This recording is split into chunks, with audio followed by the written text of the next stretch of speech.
Olá galera, bem-vindos a mais uma aula aqui no meu canal. Eu sou o professor Alan e estarei apresentando para vocês o tema poliedros.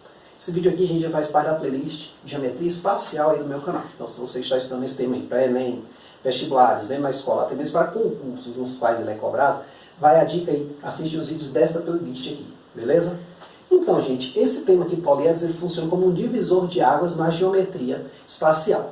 Antes dele, costumamos estudar o quê? As posições relativas entre planos, retas, planos e pontos. Então, todas essas estruturas costumamos estudar mais a questão do paralelismo, do perpendicularismo. A partir de poliedros, nós vamos dar uma outra vertente, uma outra forma de estudar. Então, nós estudaremos certas figuras espaciais, né? certos objetos espaciais, agora calculando, por exemplo, seu volume, que vai ser a quantidade de espaço que o mesmo ocupa, por exemplo. Então, calcularemos a área lateral, quer dizer, uma espécie de junção da geometria plana com a geometria espacial. Por exemplo, poderíamos saber, dado uma caixa, quanto de tinta, né, gastaríamos para pintar a mesma. Ou, dado uma piscina, por exemplo, dadas suas dimensões de largura, comprimento, profundidade, quanto de água precisaria para enchê-la. Então, coisas como essa nós estudaremos a partir de agora, tá certo? Então, o primeiro tema importante que precisamos é saber o que vem a ser um poliedro, certo? Então, a definição aqui é a seguinte: poliedro ele é uma figura espacial fechada, formada por polígonos reunidos que formam suas faces. Então vamos pensar aqui, eu peguei aqui vários planos, 6, né, e fiz uma caixinha. Só que os planos eles são infinitos, né? Então eu cortei esses excessos, né, ficando só com pedaços retangulares, delimitados de cada um desses planos. Então aqui eu tenho um poliedro, tá certo? Esse poliedro vai ser um nome especial, em poucas aulas estudaremos ele, que é o paralelepípedo, tipo um tijolo, né? A gente pode pensar como se fosse um tijolo mesmo. Então, aqui dentro desse poliedro, alguns objetos nós precisamos conhecer muito bem. O primeiro deles é a face, já citada aqui na definição. Então, a face vai ser esses polígonos aqui que juntos formam, dividem o espaço em duas partes, né? A parte de dentro da caixinha e a parte de fora, digamos assim. Então aqui eu vou ter uma face. A interseção de duas faces, na verdade, esses lados, né, digamos assim, eles vão se chamar de arestas. Também é importante, nós precisamos saber bem o que é uma aresta, reconhecer, saber calcular suas quantidades, esse tipo de coisa. E, por último, nós temos os vértices, ou um vértice. Esse pontinho aqui, que é a junção, né, a interseção de três arestas, essa aresta, essa e essa, né, dá-se o nome de vértice.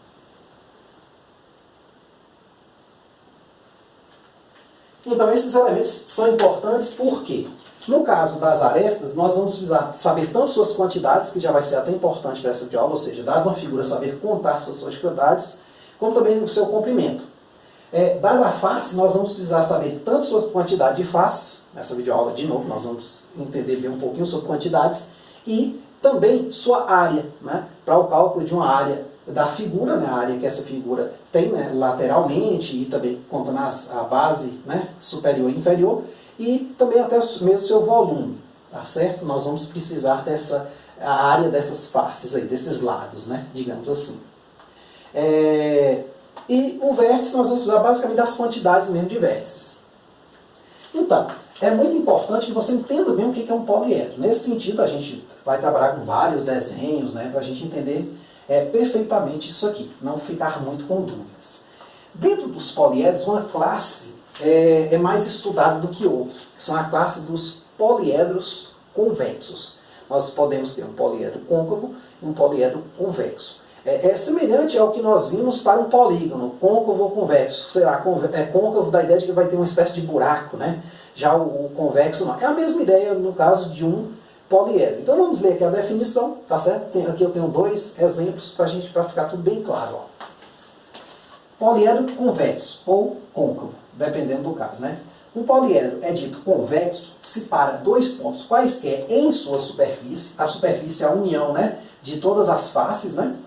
O segmento de reta que os liga está inteiramente contido no poliedro. Caso contrário, ele é dito côncavo.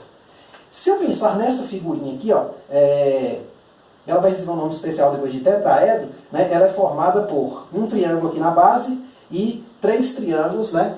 Como se fosse uma pirâmide mesmo, né? A gente sabe que uma pirâmide é comum, né? Que a gente conhece, vê nos filmes, ela tem uma base quadrada, né? De modo geral, ou retangular. Neste caso aqui eu vou ter uma base triangular, certo? Então, esse tipo de figura aqui, se eu olhar bem, é que é semelhante a uma barraquinha de acampar, né? A diferença é que a barraquinha de acampar ela tem uma base quadrada, mas ela é semelhante a uma barraquinha de acampar. Se eu pegar 2 pontos quaisquer em uma de suas faces, em faces diferentes, por exemplo, ó, pegar um nessa face lá de trás e um aqui nessa outra face.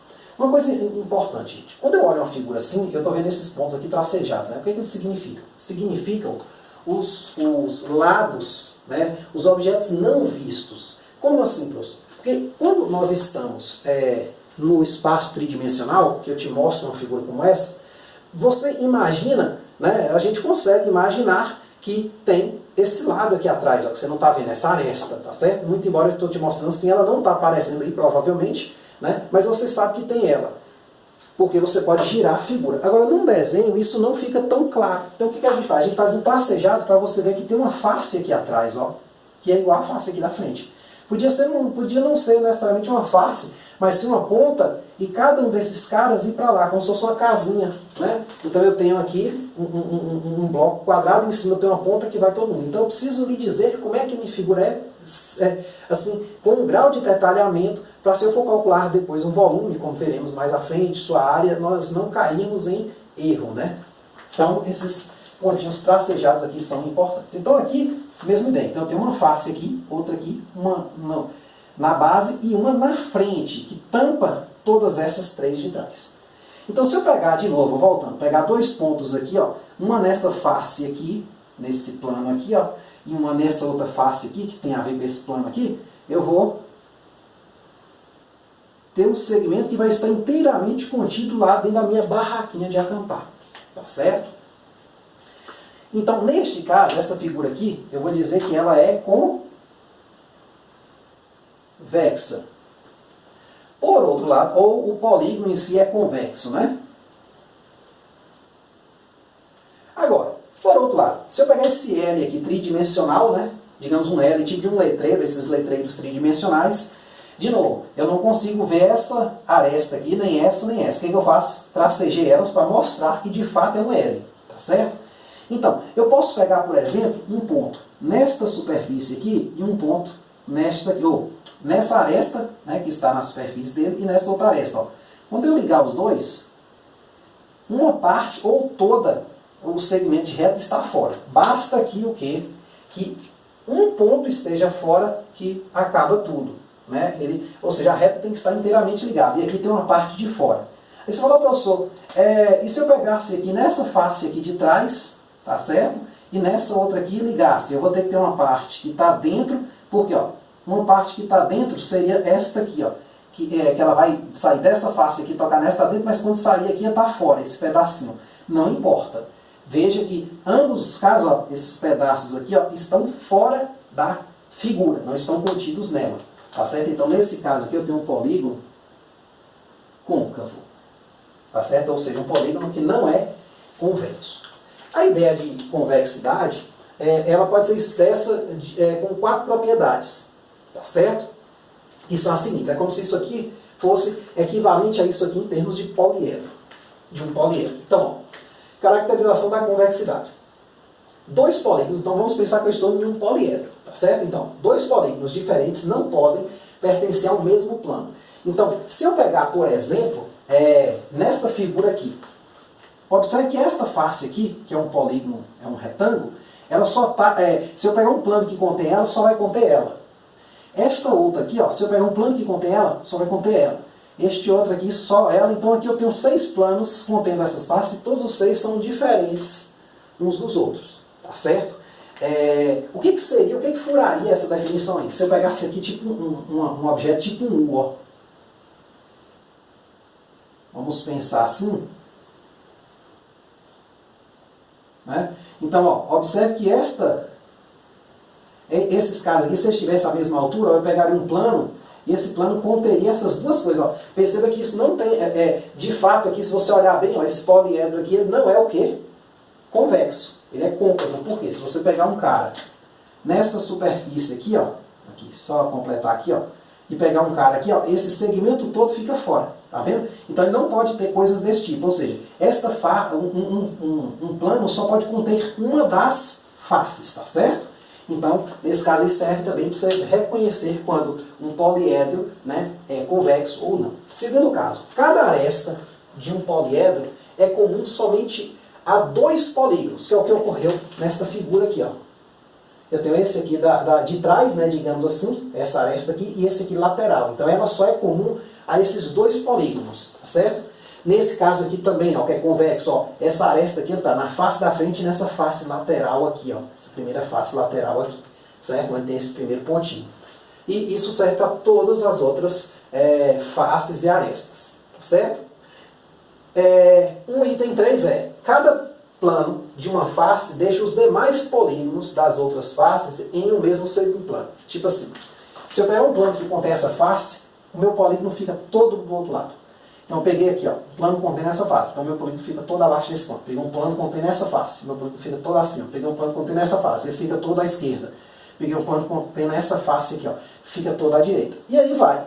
A mesma ideia aqui também, ó. Peguei um plano aqui meio cortado assim, né, meio de lado, que contém essa face. Então o meu tetraedro, né, ele vai ficar todo de um lado desse plano. Já nesse caso aqui é interessante, porque se você pegar um plano, por exemplo, contendo esta face aqui, passa um plano seccionando aqui, contendo essa face.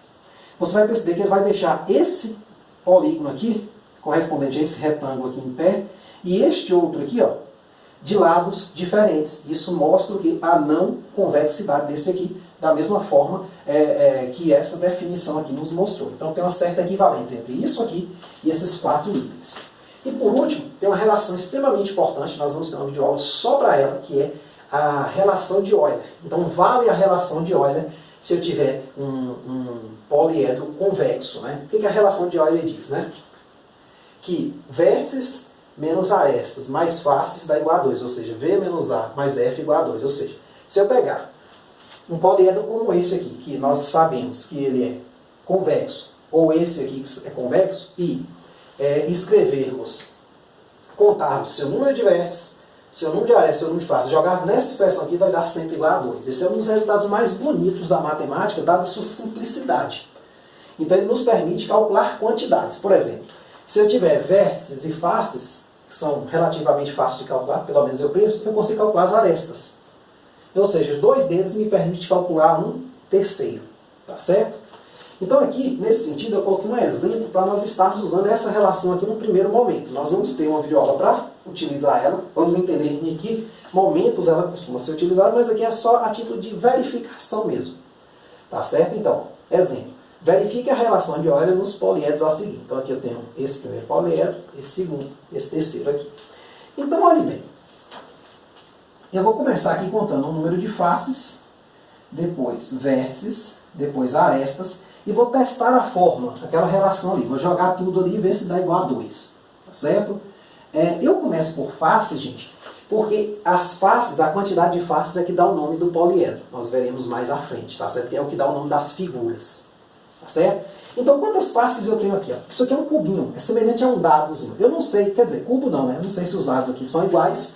Na verdade, eu imagino o seguinte, né? Que os ângulos aqui sejam retos, assim como esses aqui. Então, vamos pensar, né? Simplificar as coisas. Então, eu tenho uma face aqui em cima, uma aqui embaixo, uma aqui desse lado, uma desse, uma atrás e uma na frente. Então, eu tenho quantas faces? 6. Quantos vértices eu tenho? Eu tenho 1, 2, 3, 4 aqui em cima, mais 1, 2, 3, 4 aqui embaixo. Então eu tenho 8 vértices. Eu poderia, já sabendo que é convexo, simplesmente jogar na fórmula e achar o número de arestas. Mas não é isso que eu quero. Eu quero achar também arestas contando e verificar que satisfaz a fórmula. Certo? Aqui eu ainda não estou procurando nenhum desses pela fórmula. Então, ó, o número de arestas é o quê? Uma aresta, 2, 3, 4. Então 4 arestas aqui estão na vertical. E agora estão em planos paralelos aqui ao chão, digamos assim, eu tenho 1, 2, 3, 4 embaixo, mais 4 em cima. Então eu vou ter no final 12 arestas. Então, o que a relação de Euler diz? Ela me diz que V menos A mais F tem que ser igual a 2. Mas quem é V? 8. Quem é A? 12. Quem é F? 6. Isso aqui deu quanto? Essa conta. 8 menos 12 menos 4 mais 6 deu exatamente 2. Ó. Então tá, é uma relação que está ok. Certo? Claro, tinha que dar certo, né? Esse caso aqui, ó, vamos de novo anotar, ó, F, V, vou botar um pouquinho mais para frente aqui para não encostar na figura, né? Então, ó, F, V e A. Então é uma coisa bem interessante, velho. Se você desenhar uma figura aí, mesmo que ela seja toda tortona, aqui eu estou trabalhando com figuras mais assim, mas mesmo que ela seja meio tortona assim, mas ainda tenha essas características aqui, torta que eu falo assim, mais esquisita, tipo mais ondulada, com faces até mesmo diferentes, como é o caso dessa aqui, ó, aqui tem face triangular e face o quê? Retangular, né? Então assim, mesmo assim, ainda continua valendo, né? Então, ó, F aqui é o quê? Número de faces, 1, 2, 3 e a face da frente, 4. Número de vértices, 1, 2, 3. 4 aqui no fundo, então 4 vértices também. Número de arestas, são quantos? Arestas é 1, 2, 3 aqui na frente, visíveis, e 3 escondidas. 1, 2, 3. Então dá 6. Então perceba que essas arestas escondidas, elas são muito importantes, porque se eu só botar essa figura aqui e dizer, ó, é um tetraedro, é uma figura espacial, eu não estou vendo o fundo dela. Então eu posso acabar caindo em algum erro, né? Então aqui eu vou ter V menos A mais F, vai dar quanto? V é 4, menos 6 mais 4. Fazendo a conta aqui dá quanto, gente? 4 menos 6 dá menos 2, mais 4, menos 2 mais 4, 2. Ó. Então a relação também deu ok, ó. Confirmado. Isso não é uma prova, existe uma prova formal deste resultado, isso não é uma prova, é só assim, a título de curiosidade mesmo, esse exercício aqui. Agora, continuando aqui, ó, vértices, preciso contar os vértices, preciso contar as faces, preciso contar as arestas. Então, vértices eu tenho quantos aqui? Vou começar por face, né? Como a gente vem fazendo. Podia ser por vértices, tanto faz, mudando. Então, faces, vértices. Então, ó, faces eu tenho quanto? Uma em cima, duas aqui embaixo, triangulares. Então, sem contar as faces semelhantes, né? Então, eu tenho duas faces triangulares e faces retangulares eu tenho quanto? 1, 2, 3, por causa lá do fundo. Então, eu tenho 5 faces no total. Tá certo? Vértices eu tenho quanto? Eu tenho 1, 2, 3 aqui em cima, 1, 2, 3 aqui embaixo. Então, 3 e 3, 6. E arestas? Arestas eu tenho duas... tá. 1, 2, 3. 3 que estão na vertical, né? E mais quantas em planos paralelos aqui à base? Digamos, esse triângulo e esse, né? Digamos que aqui eles sejam paralelos, né? Pelo desenho está aparecendo. É outra informação que nós também não temos, né? Mas vamos lá, vamos supor que seja. Então aqui eu tenho 1, 2, 3, 1, 2, 3. Então 6 aqui com mais 3 aqui, 9. Então vamos verificar, gente, se V menos A mais F, trazer um pouquinho aqui para trás, né?